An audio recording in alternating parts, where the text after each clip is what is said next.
Na tokratni dopisni seji so svetniki, ki so glasovali, torej 19 njih, soglasno, brez glasu proti, po hitrem postopku sprejeli odlok o uporabi sredstev proračunske rezerve občine Medvode za odpravo posledic naravne nesreče poplave avgusta 2023. Namesto dosedanjih 42 tisoč evrov po novem proračunska rezerva znaša dobrih 186 tisoč evrov. Zakaj tako? Zakon o javnih financah določa, da uporabi proračunske rezerve nad zneskom, ki je določen v odloku v proračunu, odloča občinski svet. V našem odloku v proračunu je ta znesek 42 tisoč evrov. Ker smo mi govorili o proračunski rezervi za sanacijo škode po poplavah v višini 186 tisoč 339 evrov, smo morali potem odlok posredovati občinskemu svetu v sprejem. Ja, strani ministrstva ali pa bom rekla strani države je bilo jasno navodilo, najprej porabite svojo proračunsko rezervo, potem pa boste dobili sredstva strani državnega proračuna. Ta sredstva so določena 1,5% občinskih prihodkov, izračunali so pač že ta dobrih 186 tisoč evrov in ta sredstva smo pač mi morali zagotoviti v našem proračunu. Po zakonu o javnih financah proračunska rezerva sicer deluje kot proračunski sklad in se uporablja za financiranje izdatkov za odpravo posledic različnih nesreč. In tako bo tudi v konkretnem primeru. Sam namen porabe proračunske rezerve je torej sanacija po poplavah izpred 2 let. Govorimo recimo pri nogometnem igrišču smo zgradili temelje, postavili kontejnerje za začasno zdaj obratovanje nogometnega igrišča, naročili smo projektno dokumentacijo za prestavitev nogometnega igrišča na novo lokacijo v sklopu pač te popoplavne sanacije. Stroški, ki nastajajo s prometno signalizacijo zaradi zapor, sanacija ceste v Zavrhu, odvodnjavanje v Zavrhu. Skladno s sprejetimi vladnimi programi odprave posledic neposredne škode zaradi močnih neurij z večdnevnim obilnim deževjem, s poplavami in plazovi, je občina Medvode na Ministrstvo za naravne vire in prostor podala vlogo za dodelitev sredstev iz državnega proračuna v višini 20 milijonov evrov oziroma za 43 primerov škode na občinski cestni in komunalni infrastrukturi. Na kakšen način občina iz državnega proračuna dejansko dobi sredstva za popoplavno obnovo?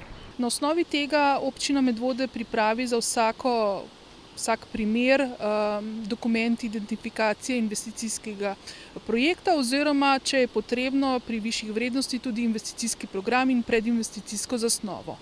To posreduje na Ministrstvo za naravne vire in prostor, ki zadeve dokumentacijo pregleda in jo potem uvrsti v državni proračun, v NRP državnega proračuna. Ko je projekt enkrat uvrščen v NRP državnega proračuna, v njihovo spletno aplikacijo poročaj.si vnesemo vse dokumente, vezane na potrditev državne tehnične pisarne, izdelano projektno dokumentacijo, naložimo vse projekte, celoten postopek izvedbe izbora izvajalcev del, se pravi vse postopki javnega naročanja od najmanjšega projekta do izbora izvajalcev za del, za nadzor, koordinatorja varstva pri delu. Oni vse to pregledajo in ko potrdijo, se oblikuje vloga, ki nam jo posredujejo v podpis. Vlogo podpišemo, jo zopet naložimo v aplikacijo in nato jo potem podpiše še Ministrstvo za naravne vire in prostor. Na osnovi tega ministrstvo pripravi pogodbo o sofinanciranju in nam jo pošlje v pregled.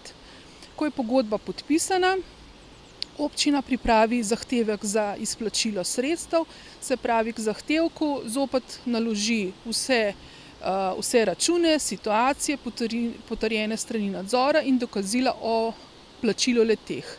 Te zahtevki so posredovani preko e-računa na ministrstvo in na osnovi tega po potrditvi občina sredstva dobi. Nekako se sliši zelo, zelo dolgotrajen proces.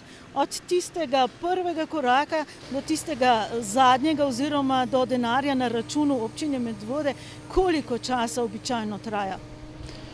Mi smo DIP-e na ministrstvo posredovali že v mesecu maju. Pogodbe smo dobili, prve pogodbe, ne še vseh, v mesecu oktobru. In to so pogodbe, za katere investicija mogoče, vsaj tiste mogoče najbolj vidna, največja popoplavna obnova, za katero ste dobili zeleno luč. V bistvu zeleno luč imamo za vse projekte, ki so bili potrjeni strani Državne tehnične pisarne, in tudi uvrščeni vsi projekti, ki smo jih posredovali, so tudi uvrščeni v načrt razvojnih programov države. Pogodbe pa imamo že podpisane za sanacijo cesta komandanta Staneta 12, cesta komandanta Staneta 14 in za Brv-Vikrče. Za gradnjo novega mostu čez Soro pa so tik pred podpisom pogodbe. Torej, če poenostavimo, čeprav se je obnova občinske stavbe na naslovu Cesta komandanta Staneta 12, kjer ima sedež tudi naša televizija, in gradnja objekta na naslovu Cesta komandanta Staneta 14 začela že pred letom dni, občina Medvode iz tega naslova iz državnega proračuna ni prejela še nobenih sredstev.